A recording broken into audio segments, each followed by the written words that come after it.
Erev Tov Rabotai, we are continuing with our Mishna Yomi, Masechet Yoma. We are up to Perek Daled Mishnah Bet. Today's Mishnayot should be Leilun Nishmat, Neria ben Svetlana Aranbayev and Dediyahu ben Burcha Israelov, Menuchatam B'Gan Eden, Amen. The Mishnah begins, Kashar Lashon Shel Zorid Berosh Seir Mishtaleach. He tied a strip of red wool to the head of the he-goat to be sent to Azazel between its horns.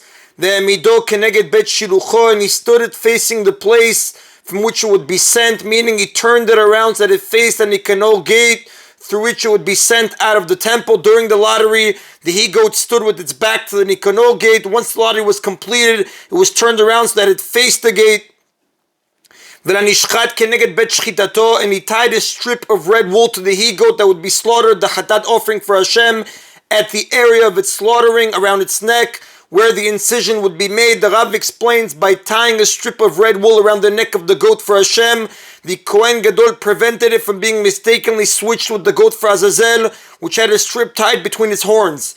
And neither would be mistaken for any other goat, since only these two had a strip of red wool tied to them. Now, having done the lottery, the Kohen Gadol returned to his bull, which was still standing between the altar and the ulam. He had already made one confession while leaning with his hands on the bull, like we learned in chapter 3, Mishnah 8. He now made a second confession. Balo etzel paroshniya. He came to his bull a second time. V'stomech shtei yadav alav udmitvadeh. He leaned both of his hands upon its head and he confessed his sins, the sins of his family and the sins of all the Kohanim. V'chachaya omer, and this is what he would say, Ana Hashem.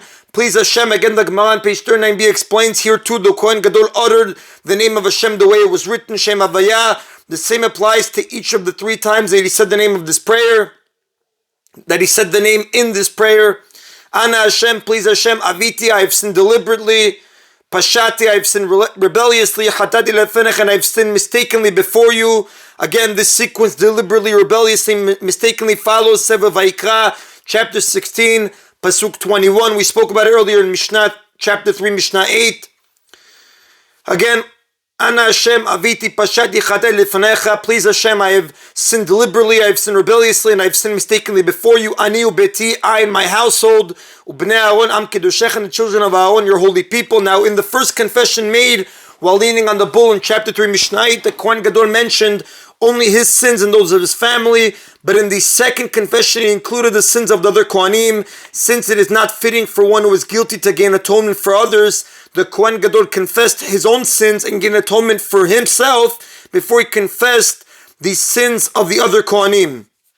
As the Gemara explains on page 43b.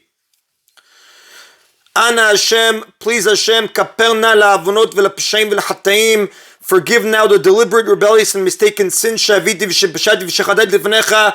Ani ubeti uvnei Aaron am kedushecha, that I have committed deliberately, rebelliously, and mistakenly before you, I and my household, and the children of Aaron, your people, your holy people. Kakatuv b'Torah Moshe Avdecha, as it is written in the Torah of Moshe, your servant, in Sefer Vayikra, chapter 16, pasuk 30. Ki bayom hazeh, for on this day yechaper alechem, he will atone for you, letaer etchem, to purify you, mikol chatutechem, from all your sins, afnei Adonai titaru, before Hashem shall be purified. Ve'nunin acharav.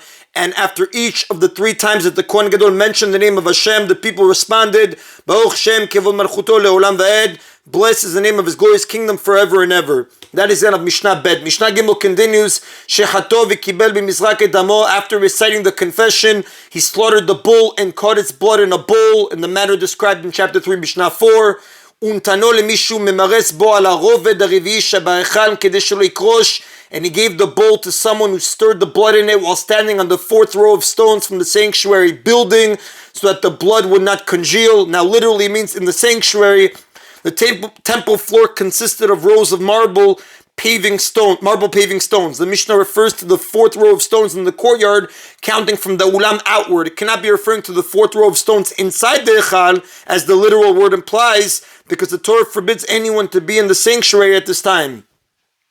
Since the Kohen Gadol would not need the blood until later after he offered the Ktoret, it had to be stirred in the meanwhile to prevent it from congealing. The next stage of the Yom Kippur service was burning the Ktoret inside the Kodesh HaKodeshim, the Holy of Holies.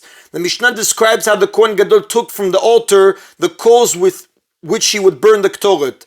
Natal machta ve'ala lerosh hamizbeach. He took a shovel and he went up to the top of the altar. Ufina gechalim melach ve'elach ve'choteh. And he cleared away from the outer coals of the the pile of wood that was built for this purpose. We'll see in Mishnah 6, Bli Neder. He cleared away the outer coals of the this way and that, and scooped up a shovel full of smoldering coals from within the